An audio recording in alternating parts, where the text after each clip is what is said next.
Hello विद्यार्थी मित्रांनो, मी सहाय्यक प्राध्यापक डॉक्टर विधर जाधव, पदव्युत्तर वाणिज्य व व्यवस्थापन विभाग, पीपल्स कॉलेज नांदेड। आज या तासामध्ये आपल्यासाठी घेऊन येत आहे विषय पायाभूत व्यावसायिक संदेशवहन, फंडामेंटल ऑफ बिझनेस कम्युनिकेशन, प्रकरण 3 प्रभावी व्यावसायिक संदेशवहन, टॉपिक 3 इफेक्टिव्ह बिझनेस कम्युनिकेशन। यापूर्वीच्या तासामध्ये आपण या प्रकरणाला सुरुवात केलेली आहे। त्यामध्ये आपण अभ्यासलेला आहे की प्रभावी व्यावसायिक संदेशवहन म्हणजे काय असतं, ते प्रभावी संदेशवहनाची काय आवश्यकता असते। तर आजच्या आपण तासामध्ये अभ्यासणार आहोत प्रभावी व्यावसायिक संदेशवहनाची तत्त्वे, principles of effective business communication.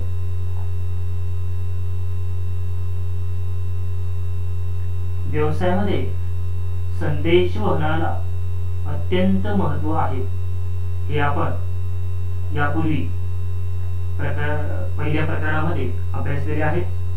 म्हणूनच संदेशवहनाला व्यवसायाची रक्तवाहिनी म्हणतात। शरीराच्या योग्य संचालनासाठी जे महत्त्व रक्तवाहिन्यांना आहे, तेच महत्त्व व्यवसायात संदेशवहनाच्या प्रक्रियेला आहे। समजा चांगले कपडे परिधान केलेला व्यक्ती आपण पाहिला तर त्याच्या पेहरावावरून प्रथमदर्शनी चांगला प्रभाव पडू शकतो, परंतु त्याच्या वर्तणुकीतून, बोलण्यातून जर त्याचे व्यक्तिमत्व कळाले तर त्यातून असंही होऊ शकतं ती व्यक्ती अशिष्टही असू शकते किंवा चांगली देखील असू शकते।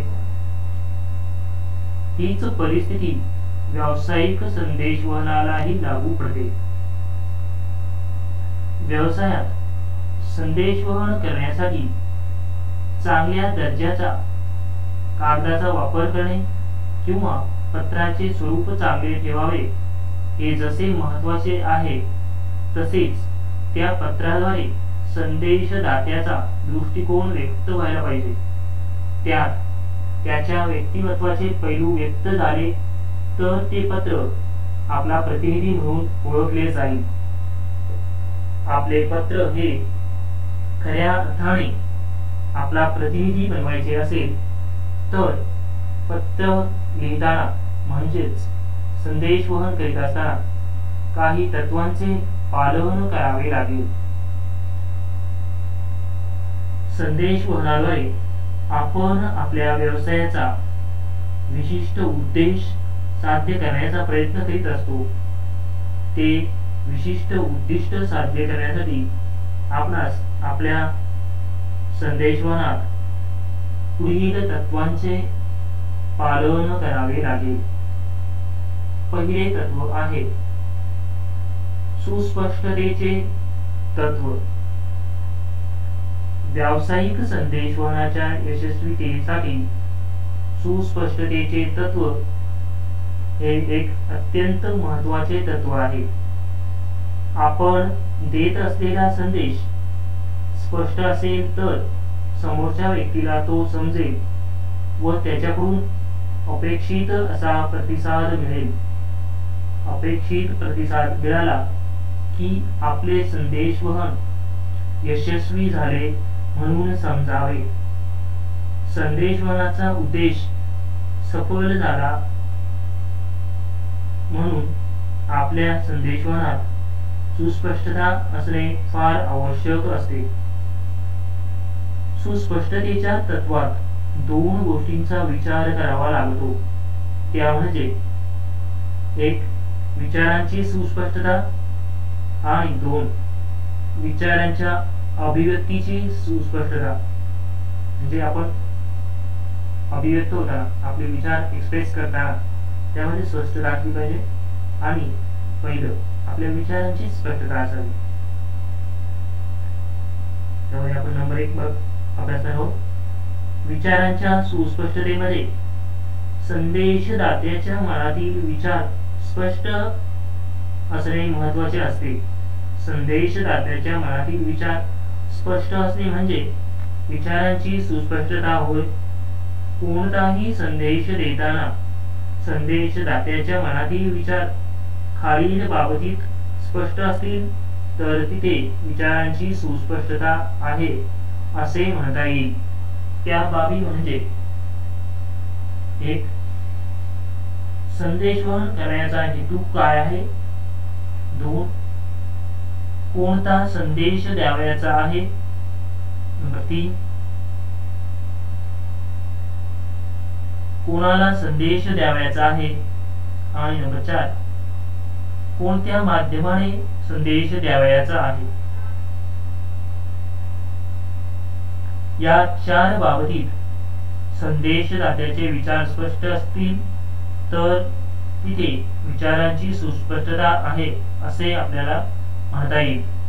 विचार स्पष्ट असले की विचारांची अभिव्यक्ती ही स्पष्ट करता येते. नंबर 2. विचारांच्या अभिव्यक्तीची सुस्पष्टता. सुस्पष्टतेच्या तत्वातील दुसरी महत्वाची गोष्ट म्हणजे विचारांच्या अभिव्यक्तीची देवाणघेवाण होय. विचार स्पष्टही असून चालत नाही तर त्या विचारांची देवाणघेवाण सुद्धा आवश्यक असते, तेव्हाच संदेशवहन यशस्वी होऊ शकते. संदेशातील सुस्पष्टता पुढील गोष्टींकडे लक्ष दिल्याने आणता येते. नंबर अ. साध्या व सोप्या शब्दांचा वापर. संदेशवहनात साधे व सोपे शब्द वापरले तर इतरांना आपला संदेश समजतो व त्यांच्याकडून अपेक्षित प्रतिसाद मिळतो. अशा प्रकारे संदेशवहन यशस्वी बनते. संदेशवहनात संदेश गृहीत्याला परिचित अशा शब्दांचाच वापर केला तरच संदेशवहन यशस्वी बनते हे लक्षात घेतले पाहिजे.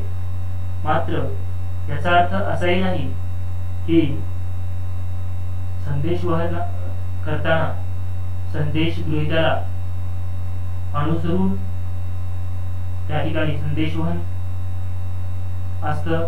त्या ठिकाणी बऱ्याचदा असंही गृहीत धरावं लागतं की या बाबी ज्या आहेत त्या संदेश गृहीत्याकडे त्याचं ज्ञान आहे.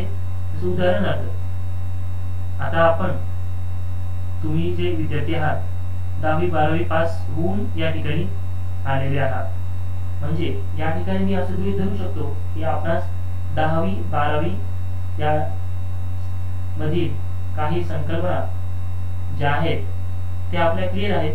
कारण मी पुन्हा फर्स्ट इयरला आल्यानंतर आपल्याला 10वी 12वी तर परत शिकू शकत नाही, म्हणजेच काही गोष्टी आपल्या तिथे क्लिअर झालेल्या आहेत असं गृहीत धरूनच यापुढे आपणास जे आवश्यक आहे त्याबद्दलच आपण या ठिकाणी चर्चा करू शकतो. सर्व सविस्तर 10वी पासून आपण परत बघू शकत नाही, म्हणजेच त्या ठिकाणी संदेश गृहीत्याचं अज्ञान असणंही योग्य नाही. त्यानंतर नंबर ब. निश्चित विधानांचा वापर.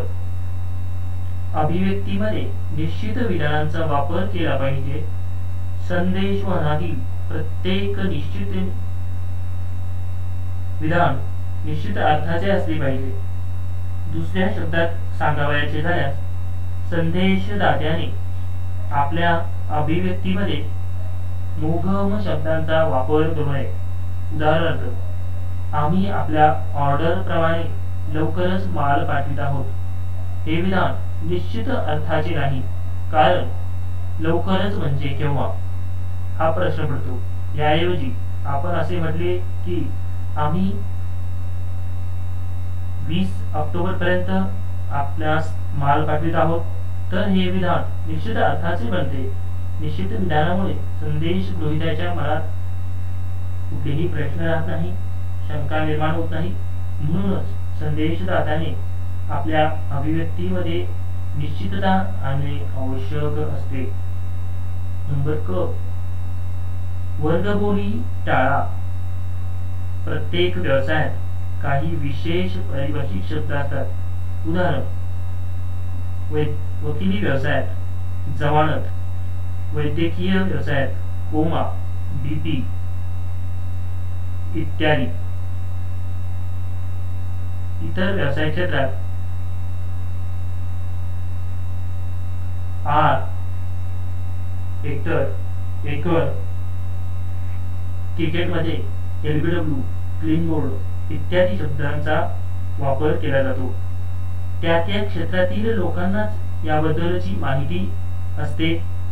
इतरांना तो माहिती असेलच याची खात्री देता येत नाही. अशा विशिष्ट शब्दांना वर्गबोली किंवा खास बोली म्हणतात. संदेशदात्याने आपल्या संदेशवहनात अशी वर्गबोली वापरू नये, कारण त्याचा अर्थ जर संदेश गृहीत्याला माहिती नसेल तर आपले संदेशवहन वाया जाण्याची शक्यता असते. म्हणूनच संदेशदात्याने अभिव्यक्तीमध्ये संदेश गृहीत्याला माहिती असणाऱ्या शब्दांचाच वापर करावा, म्हणजे संदेशवहन यशस्वी होईल. नंबर ड, संदिग्धता टाळा. जेव्हा एखाद्या संदेशाचे अनेक अर्थ लावले जातात तेव्हा त्या संदेशात संदिग्ध संदेश म्हणतात. अशी संदिग्धता विरामचिन्हाच्या चुकीच्या वापरामुळे निर्माण होऊ शकते. एकंदरीत त्या संदेशाचा संदेशदात्याच्या दृष्टीने असलेला अर्थ व संदेश गृहीत्याने काढलेला अर्थ हा सारखाच असला पाहिजे. त्यामुळे अपेक्षित प्रतिसाद संदेश गृहीत्याकडून मिळू शकतो. नंबर ई, पर्यायी शब्द काळजीपूर्वक वापरावे.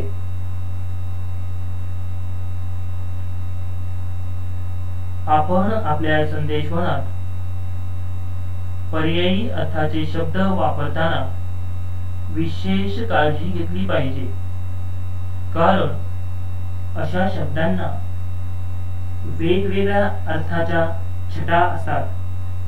त्यामुळे संदेशदात्याने व संदेश गृहीत्याने त्या संदेशाचा घेतलेला अर्थ वेगवेगळा असल्यास संदेशवहन यशस्वी होत नाही. म्हणून पर्यायी शब्द काळजीपूर्वक वापरले पाहिजेत. असे केल्यास आपली अभिव्यक्ती प्रभावी बनते. अभिव्यक्ती म्हणजे आपण व्यक्त करण्याची कला. त्यानंतर नंबर उ, लहान वाक्यांचा वापर करा. संदेशवहनाच्या अभिव्यक्तीत सुस्पष्टता आणण्यासाठी संदेशामध्ये लहान लहान वाक्ये वापरावीत. त्यामुळे संदेश समजण्यास सोपा बनतो. मोठी मोठी वाक्ये समजण्यास कठीण असतात. त्यामुळे प्रतिसाद मिळण्यास उशीर होतो. अशा प्रकारे सुस्पष्टतेच्या तत्वामध्ये विचारांची स्पष्टता आणि विचारांच्या अभिव्यक्तीची सुस्पष्टता आवश्यक असते. यानंतर आपण या ठिकाणी दुसरे तत्व पाहणार आहोत, परिपूर्णतेचे तत्व. आपला संदेश पूर्ण पाहिजे. संदेश गृहीत्याकडून योग्य प्रतिसाद मिळण्याच्या हेतूने संदेश गृहीत्याला ज्याची गरज आहे अशी सर्व माहिती आपल्या संदेशात असल्यास त्याला परिपूर्ण संदेश असे म्हणतात.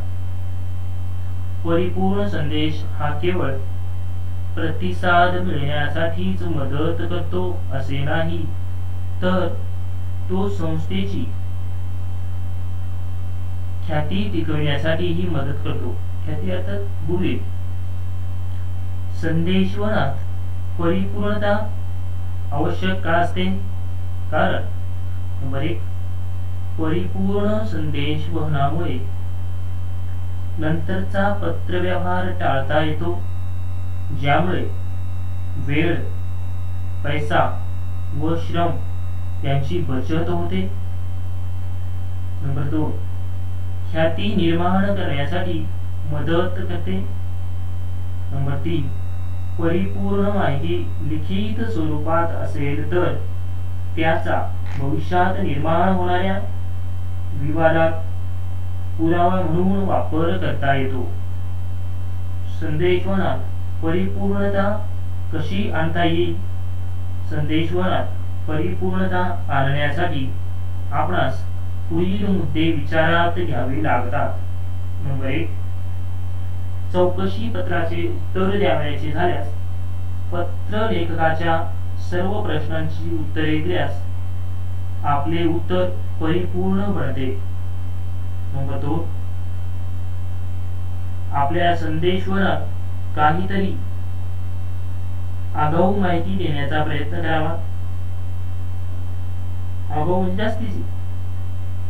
बऱ्याच वेळेस काय व कसे विचारावे हे ग्राहकाला समजत नाही. अशा वेळेस केवळ विचारलेल्या प्रश्नांची उत्तरे देऊन न थांबता आवश्यक ती अधिक माहितीही द्यावी, ज्यामुळे आपले पत्र परिपूर्ण बनेल. इंग्रजीमध्ये W या अध्यक्षराने सुरू होणाऱ्या 5 शब्दांचा विचार केल्यास आपले संदेशवहन परिपूर्ण बनते.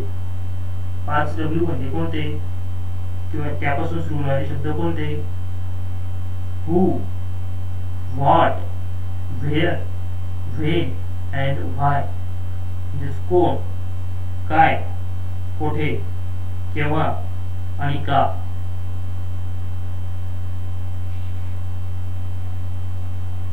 या प्रश्नांची उत्तरे आपल्या संदेशात असल्यास आपले संदेशवहन परिपूर्ण बनते. उदाहरणार्थ,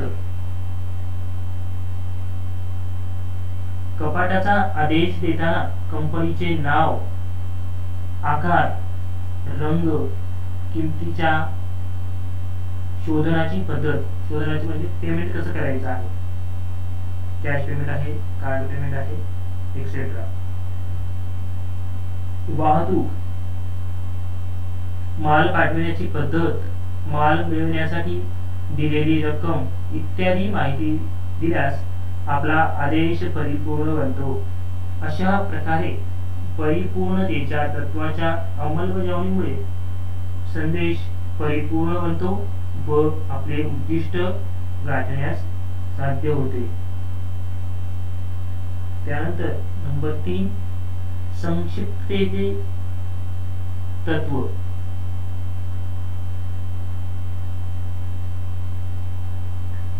संदेशवहनात संक्षिप्ततेचे तत्व पाळणे आवश्यक असते, कारण विस्तृत संदेश वाचण्यासाठी जास्त वेळ लागतो.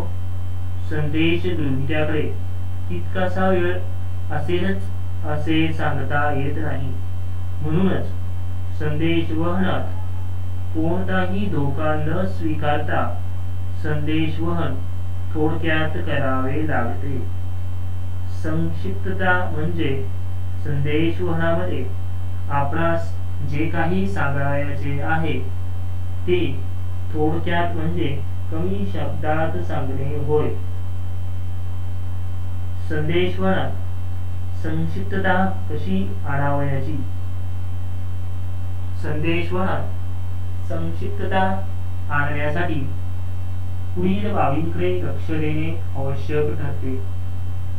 संदेशातील वाक्यांची पुनरावृत्ती टाळावी, आवश्यक तेवढीच माहिती द्यावी, निश्चित अर्थाच्या शब्दांचा वाक्यात उपयोग करावा, ज्यामुळे आपले म्हणणे थोडक्यात मांडता येईल. सध्याच्या या आधुनिक युगात प्रत्येक व्यक्ती आपल्या कामात व्यस्त असल्यामुळे आपण आपला संदेश थोडक्यात दिल्यास तो संदेश वाचला जातो व त्याची दखलही घेतली जाते. अन्यथा आपला संदेश फार प्रामाणिक असेल, मोठा असेल, दीर्घ असेल तर त्याकडे दुर्लक्ष होते. त्यामध्ये आपल्याला महत्वाचं काय सांगायचं आहे हे सुद्धा त्या ठिकाणी वाचलं जात नाही. त्यानंतर नंबर 4 अचूकतेचे तत्व. द्यावयाचा संदेश अचूकपणे दिला गेला पाहिजे.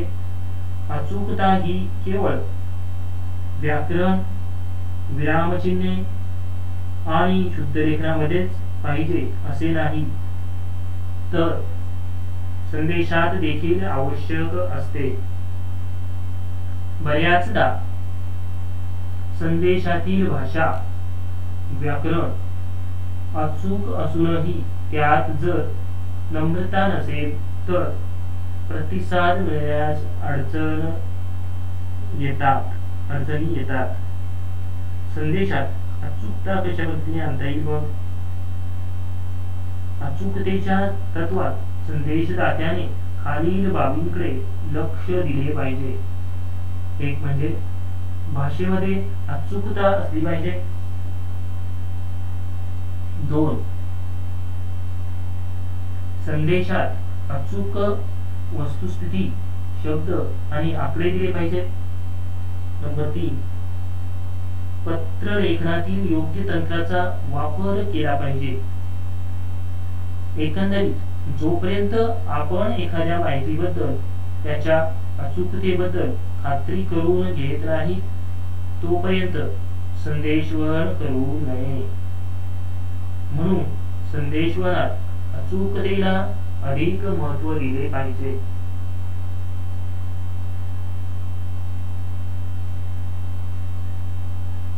त्यानंतर 5वे तत्व या ठिकाणी आपण अभ्यासणार आहोत. संदेश गृहीत्याचा अभ्यास करण्यास सांगणारे तत्व.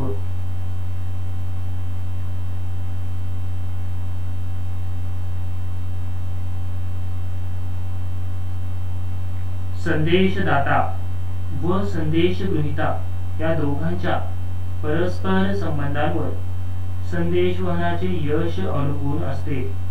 म्हणूनच संदेशदात्याने संदेश देत असताना संदेश गृहीत्याचा विचार केला पाहिजे. यासाठी संदेश गृहीत्याच्या जागी स्वतःला समजून संदेशवहन करणे म्हणजे समोरच्या व्यक्तीबाबत सर्वकष विचार करण्यास सांगणारे तत्व होय. थोडक्यात संदेशवहन करीत असताना संदेश गृहीत्याचा अभ्यास करणे आवश्यक असते.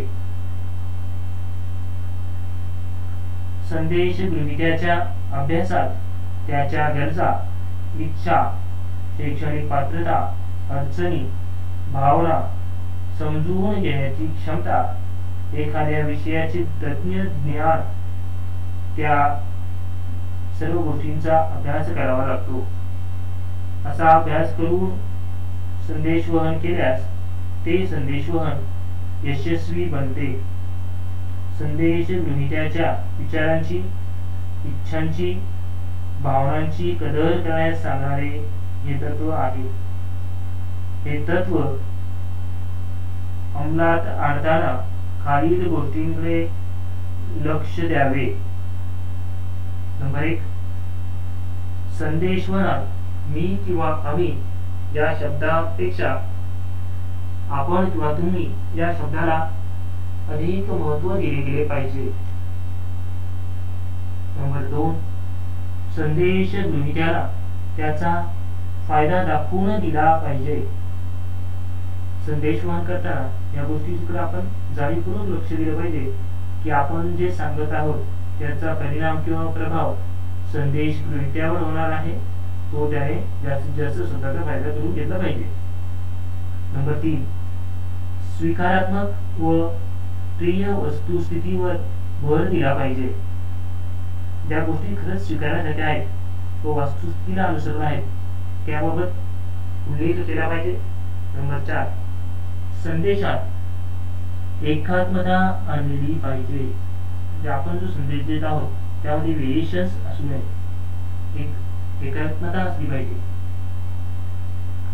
संदेशवहनाच्या यशस्वीतेसाठी वरील सर्व गोष्टी महत्त्वाच्या असल्यामुळे त्यांचा आता या ठिकाणी आपण सविस्तर विचार करणार आहोत. प्रत्येक व्यक्तीला स्वतःबद्दल बोललेले आवडत असते. ज्या संदेशात त्याचे नाव अथवा तुम्ही या शब्दाचा वापर केलेला आढळतो त्या संदेशाने संदेश गृहीत्याला समाधान मिळते. उदाहरणार्थ, आम्ही खरेदीवर 20% सूट देतो, तुम्ही खरेदीवर 20% सूट मिळवू शकता. या दोन वाक्यांपैकी दुसरे वाक्य संदेश गृहीत्याला आवडणारे आहे. म्हणून संदेश गृहीत्याचा अभ्यास करीत असताना त्यांना काय आवडते हे लक्षात घेऊन संदेशवहन केल्यास संदेशवहन यशस्वी होते. नंबर 2, संदेश गृहीत्याच्या अभ्यासातील दुसरी महत्त्वाची गोष्ट म्हणजे संदेशवहनात संदेश गृहीत्याला कोणताच फायदा मिळणार नाही किंवा कोणता फायदा मिळणार आहे हे स्पष्ट करावे.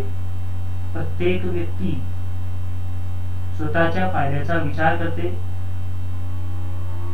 तेव्हा संदेश गृहीत्याला त्याचा फायदा दाखवून दिल्यास तो आपल्या संदेशाला अनुकूल प्रतिसाद देतो व अशा रीतीने संदेशवहन यशस्वी होते. उदाहरणार्थ, ग्राहकाने मालाची खरेदी आताच करावी म्हणून आपण ग्राहकाला दिनांक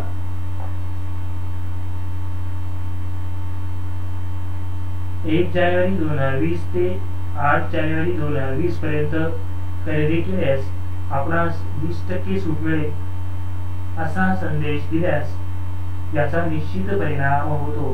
तो ग्राहक वस्तू खरेदीसाठी घेतो व वस्तू खरेदी करतो. अशा प्रकारे संदेश गृहीत्याला फायदा दाखवा. त्याला फायदा दिसल्याबरोबरच तो संदेशाला प्रतिसाद देतो. नंबर 3,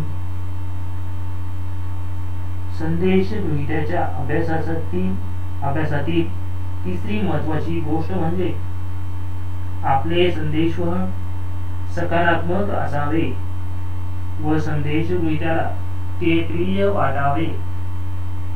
आपल्या संदेशात सकारात्मक दृष्टिकोन असला पाहिजे. सकारात्मक दृष्टिकोन म्हणजे आपण काय करू शकतो हे स्पष्ट केले पाहिजे. नकारात्मक दृष्टिकोनात आपण काय करू शकत नाही हे स्पष्ट केलेले असते. सकारात्मक दृष्टिकोनातून अप्रत्यक्षरित्या नकारात्मक दृष्टिकोनही व्यक्त होत असतो. आपण काय करू शकतो हे सांगताना आपण काय करू शकत नाही हे देखील स्पष्ट होते. उदाहरणार्थ, सकारात्मक बाबीचे उदाहरण घेऊयात. तुमचा लेखी आदेश आल्याबरोबर आम्ही आनंदाने माल पाठवितो. नकारात्मक उदाहरण बघूयात आपण. तुमचा लेखी आदेश आल्याशिवाय आम्ही माल पाठवित नाही.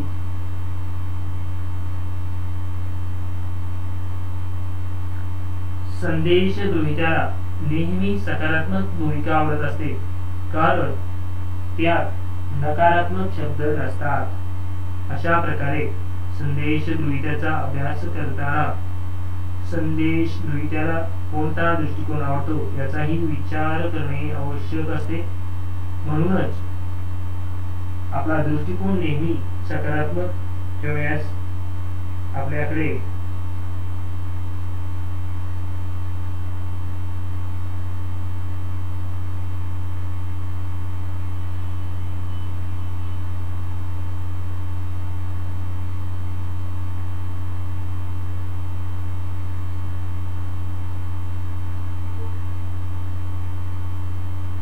सकारात्मक दृष्टिकोन ठेवल्यामुळे संदेश गृहीता आनंदी असतो. आपला दृष्टिकोन नेहमी सकारात्मक ठेवल्यास आपण संदेशवहन यशस्वी करू शकतो. नंबर 4, संदेश गृहीत्याच्या अभ्यासातील चौथी महत्त्वाची गोष्ट म्हणजे संदेश गृहीत्याबरोबर एकात्मता साधण्याचा प्रयत्न करणे होय. यासाठी संदेश गृहीत्याला व्यक्तिगत महत्त्व देणे, त्याचे मनोधैर्य उंचावणे, त्यांचा आदर करणे, आपल्या व्यवहारात प्रामाणिक राहणे इत्यादी गोष्टींकडे लक्ष द्यावे लागते. एकंदरीत संदेशदाता व संदेश गृहीता यांच्यात चांगले संबंध निर्माण झाल्यास संदेशवहन यशस्वी होते. व्यवसायात माणसं जोडावी लागतात. हे जोडणीचे काम संदेशवहनाद्वारे केले जाते. म्हणून संदेशवहनात संदेश गृहीत्याचा सर्वकष विचार करून संदेशवहन केले पाहिजे. त्यानंतर आपण पाहणार आहोत नंबर 6, सुसभ्यतेचे तत्व. आपल्या संदेशवहनातून आपली सभ्यता व नम्रता व्यक्त झाली पाहिजे. जर आपल्या संदेशवहनात नम्रता, सभ्यपणा, सौजन्य नसेल तर त्यामुळे संदेश गृहीत्याच्या भावना दुखावल्या जातील आणि त्याच्या भावना जर दुखावल्या गेल्या तर त्याच्याकडून अपेक्षित प्रतिसाद मिळणार नाही. पर्यायाने आपले संदेशवहन अयशस्वी होते. या तत्वामध्ये शिष्टाचार, सौजन्य व भाषा या गोष्टींकडे विशेष लक्ष पुरवावे लागते. आपल्या संदेशवहनातून सौजन्य, शिष्टाचार व्यक्त होत असेल, भाषा नम्रतेची असेल तर संदेश गृहीता त्याने प्रभावित होतो व तो आपल्या संदेशाला प्रतिसाद देण्यास तयार होतो. एकंदरीत नम्र, सौजन्यशील संदेशवहनाद्वारे संदेश गृहीत्याला आपण आपला मित्र बनवू शकतो. एकदा का तो आपला मित्र बनला की त्याच्याकडून आपला सहकार्य मिळू लागते. अशा प्रकारे संदेशवहनात सुसभ्यतेचे तत्व महत्त्वाचे मानले जाते.